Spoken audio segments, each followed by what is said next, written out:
बिस्मिल्लाहिर्रहमानिर्रहीम। बच्चों, हमने डीई की मैथ 113 के एमसीक्यूज स्टार्ट किए हुए हैं और मैंने चैप्टर नंबर 1 के एमसीक्यूज 1 से लेकर 5 तक बच्चों हमने कंप्लीट कर लिए हैं। अब मैं लेके आया हूँ एमसीक्यूज नंबर 6 से लेकर 10 तक। तो बच्चों, आपने ये कंसेप्ट के साथ समझने हैं। तो बच्चों, हमारे पास एमसीक्यूज नंबर 6 है, आर सेकंड डिग्री इक्वेशन। बच्चों, आप लोगों को पता होना चाहिए सेकंड डिग्री जो सी इक्वेशन होती है उसका नाम क्या होता है। तो बच्चों, इसने ये पूछा हमारे पास ए एक्स स्क्वायर प्लस का B x plus C is equal to 0। अगर हमारे पास x के ऊपर पावर 2 आ गई तो इसका मतलब क्या, ये कौन सी इक्वेशन है, क्वाड्रेटिक इक्वेशन है। तो बच्चों, उसने हमें यही पूछा है, अगर x के ऊपर डिग्री आ जाए 2 तो वो कौन सी इक्वेशन होती है, क्वाड्रेटिक इक्वेशन। तो बच्चों, इसके ऊपर क्या करेंगे, टिक का निशान लगा देंगे। ये था बच्चों एमसीक्यूज नंबर 6। इसी तरह बच्चों एमसीक्यूज नंबर करेंगे 7।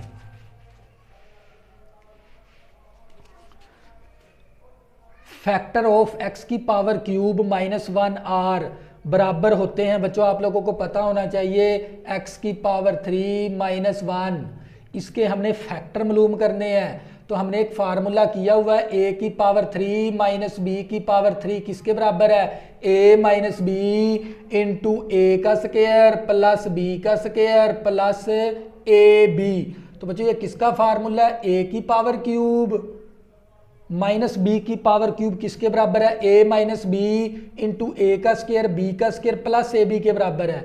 तो बच्चों, हमने इसके फैक्टर बनाने हैं, x की पावर क्यूब, इस 1 को हम लिख सकते हैं 1 की पावर क्यूब। तो बच्चों, हमने इसके बनाने हैं फैक्टर। तो किस तरह हमें फार्मूला लगाना पड़ेगा, क्योंकि हमारे पास a की पावर क्यूब, x को आप 1 कंसीडर कर लें, b को आप 1 कंसीडर कर लें। देखो, a की क्यूब माइनस बी की क्यूब।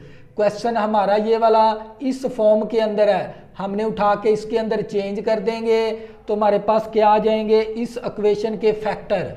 तो बच्चों, ये a माइनस बी आ गया, a का स्क्वायर प्लस b का स्क्वायर प्लस ए बी। तो बच्चों, हमारे पास आ जाएगा x माइनस 1 इंटू एक्स का स्क्वायर और 1 का स्क्वायर 1 के बराबर। x को जब 1 के साथ मल्टीप्लाई करेंगे तो x आएगा। तो बच्चों, हमारे पास फैक्टर आ गए x की पावर क्यूब माइनस 1 के। तो ये 1 की पावर क्यूब असल में 1 के ही बराबर होती है। तो हम देख लेंगे इस इक्वेशन के ये वाले फैक्टर है x minus 1 x square plus का x प्लस 1। तो बच्चों, इसके ऊपर क्या करेंगे, टिक का निशान लगा देंगे। बच्चों, ये a माइनस बी ए का स्क्वायर बी का स्क्वायर प्लस ए बी, बच्चों ये वाला फैक्टर बनेगा इसका। इसके ऊपर क्या करेंगे, टिक का निशान लगा देंगे। ये था बच्चों एमसीक्यूज नंबर हमारा 7। इसी तरह बच्चों एमसीक्यूज नंबर करेंगे 8। बच्चों, एमसीक्यूज नंबर 8 का हमने to make 9 49 x square plus का 5x। तो बच्चों, हमने इसके अंदर कौन सा कंप्लीटिंग स्क्वायर ऐड कर सकते हैं। तो बच्चों, हमने इसका क्या करवाना है, कंप्लीटिंग स्क्वायर इस इक्वेशन का। तो आपने क्या करना है, जो सा x के साथ वाला जो सा कोफिशिएंट है ना, इसको मल्टीप्लाई करवाना होता है 1/2 के साथ। लेकिन अगर x हमारे पास अकेला हो, उसका कोफिशिएंट क्या हो 1, लेकिन जहां पर कोफिशिएंट आ रहा है हमारे पास 7x ऊपर होल का स्क्वायर। बच्चों, इस एमसीक्यूज को कंसेप्ट के साथ समझना है। अगर हमारा x हो ना अकेला, इस तरह होता एक्स स्क्वायर प्लस 5 का x। तो x देखो, हमारे पास x स्क्वायर का कोफिशिएंट कितना है 1। तो इसलिए अगर कोफिशिएंट 1 आ जाए तो इसको 1/2 के साथ हमने डिवाइड करवाना होता है। अब आ गया x के साथ 7 और अब 2 को 7 के साथ भी ज़रब करवाना पड़ेगा। अगर अकेला x के साथ कोफिशिएंट 1 है, इसको हमने डिवाइड करवाना होता है 1/2 के साथ। अब इसके साथ आ गया 7x, अब x 7 गुना हो गया, इसलिए हम 2 को 7 गुना के साथ क्या करवा देंगे, ज़रब। तो ये बच्चों आ जाएगा हमारे पास 5/7 दूनी 14 ऊपर होल का स्क्वायर। इस इक्वेशन के अंदर ये वाला स्क्वायर हम ऐड कर सकते हैं। तो बच्चों, ये कौन सा बनता है हमारे पास, जोज नंबर 1A हमारे पास। इसके ऊपर क्या करेंगे, टिक का निशान लगा देंगे 5/14 ऊपर होल का स्क्वायर। ये था बच्चों हमारे पास एमसीक्यूज नंबर 8। इसी तरह बच्चों एमसीक्यूज नंबर 9 वेरी इंपॉर्टेंट है। बच्चों, ये कंसेप्ट के साथ आप लोगों ने समझना है। बच्चों, उसने हमें एल एक्स स्क्वायर प्लस का M x plus N is equal to 0 well be pure quadratic equation. इसकी हमने प्योर क्वाड्रेटिक इक्वेशन बनानी है। तो बच्चों आप लोगों को पता होना चाहिए ए एक्स का स्क्वायर प्लस का B x plus C is equal to 0। बच्चों ये असल में क्या होती है, क्वाड्रेटिक इक्वेशन। हमने इस क्वाड्रेटिक इक्वेशन को किस तरह प्योर क्वाड्रेटिक इक्वेशन बना सकते हैं, इसी तरह बच्चों इस क्वाड्रेटिक के जरिए हम लीनियर किस तरह बना सकते हैं। बच्चों असल में हमने इस L x square plus M x मैं यहाँ पर लिख दूंगा एल एक्स स्क्वायर प्लस का M x plus N is equal to 0। तो बच्चों ये भी हमारे पास क्वाड्रेटिक इक्वेशन है, ये भी क्वाड्रेटिक इक्वेशन है। हमने इनको तब्दील करना है प्योर क्वाड्रेटिक के अंदर। तो बच्चों असल आपको पता होना चाहिए, याद होना चाहिए भी, हमने 10th क्लास के अंदर पढ़ा था भी जो सी प्योर क्वाड्रेटिक इक्वेशन होती है वो इस तरह की होती है 9x square minus 1 is equal to 0। ये असल में प्योर क्वाड्रेटिक इक्वेशन है, क्योंकि देखो एक्स स्क्वायर वाली रकम और कांस्टेंट वैल्यू होनी चाहिए। तो इसी तरह इसका मतलब क्या, मैंने ये क्वाड्रेटिक इक्वेशन है मैंने बनानी है प्योर क्वाड्रेटिक इक्वेशन। अगर मैं b को क्या पुट करूंगा 0, तो मैं किस में चला जाऊंगा, a एक्स स्क्वायर b की जगह मैंने 0 पुट किया तो मेरे पास आ गया प्लस c। देखो हमारे पास एक्स स्क्वायर वाली रकम, यहां पर भी एक्स स्क्वायर वाली रकम, -1 कांस्टेंट है, c भी कांस्टेंट है। तो अगर मैं b की जगह 0 पुट करूंगा ना तो मैं किस में चला जाऊंगा, प्योर क्वाड्रेटिक इक्वेशन के अंदर। अगर मैंने ये वाली प्योर क्वाड्रेटिक इक्वेशन में जाना तो मैं क्या करूंगा, m is equal to 0 put करूंगा।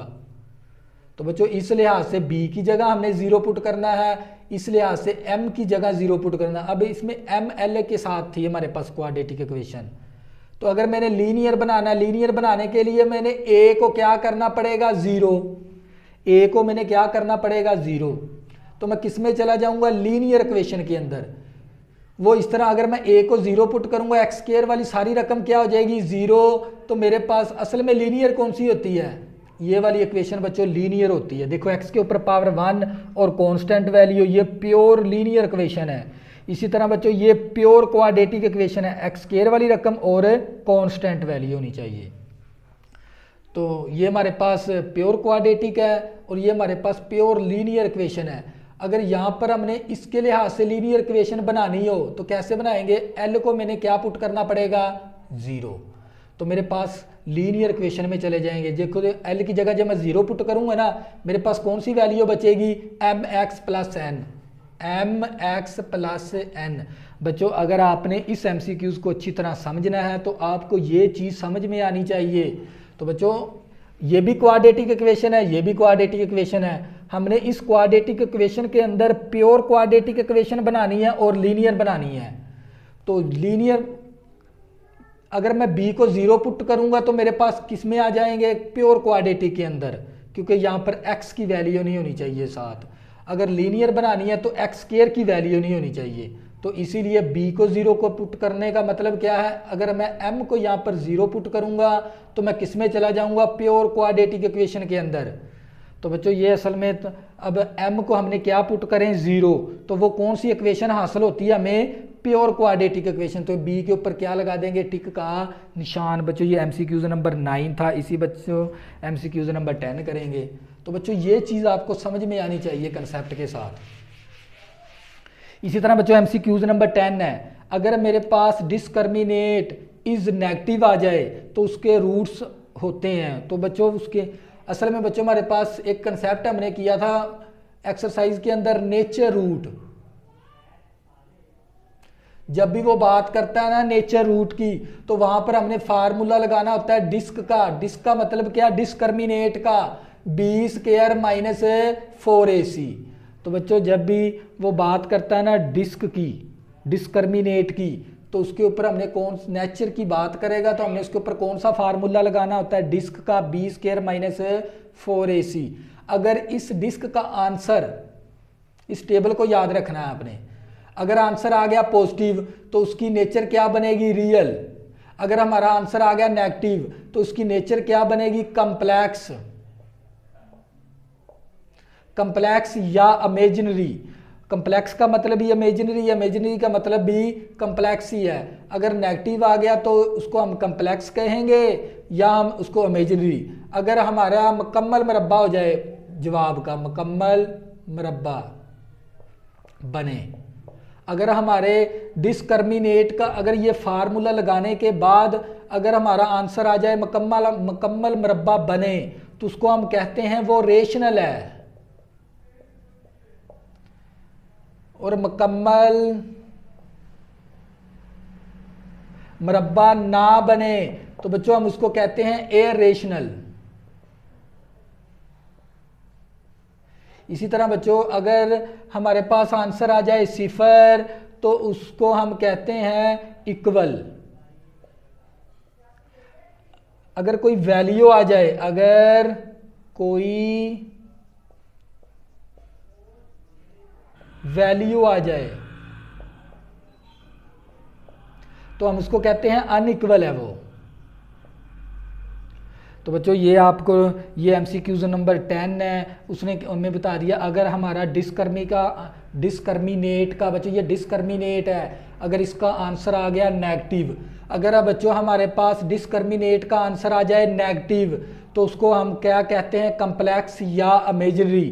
तो इसके अंदर क्या यूज़ किया गया है, इमेजिनरी, तो इसके ऊपर हम क्या लगा देंगे, टिक का निशान। तो बच्चों ये असल में एमसीक्यूज थे हमारे पास। अगर हमारे पास b² - 4ac का आंसर पॉजिटिव आ गया तो उसकी नेचर क्या बनेगी, रियल। अगर माइनस आ गया उसकी कम्प्लेक्स या इमेजिनरी। अगर मुकम्मल मुरब्बा बने उसकी नेचर क्या कहलाएगी, रेशनल। अगर मुकम्मल मुरब्बा ना बने उसकी नेचर होती है इर्रेशनल। अगर जवाब 0 आ गया उसकी इक्वल है।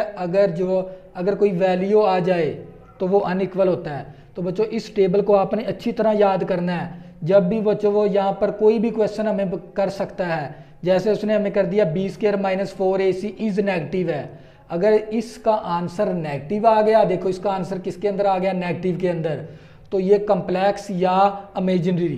तो यहाँ पर इमेजिनरी लिखा हुआ था, इसके ऊपर क्या लगा दिया हमने, टिक का निशान। ये था एमसीक्यूज नंबर 10। तो बच्चों अगर किसी भी स्टूडेंट को मैथ 1 बच्चों, अब ये जो उनसे ये एमसीक्यूज नंबर 6 से लेकर एमसीक्यूज नंबर 10 तक ये स्मार्ट सिलेबस के अंदर भी शामिल हैं और ये फुल सिलेबस वाले भी करेंगे। अगर किसी भी स्टूडेंट को इस मैथ में मसला बनता है, ऊपर बच्चों मेरा व्हाट्सअप नंबर लिखा हुआ है, ज़रूर रब्ता करें, आपकी ज़्यादा से ज़्यादा हेल्प की जाएगी। अल्लाह हाफ़िज़, दुआ में ज़रूर याद रखना।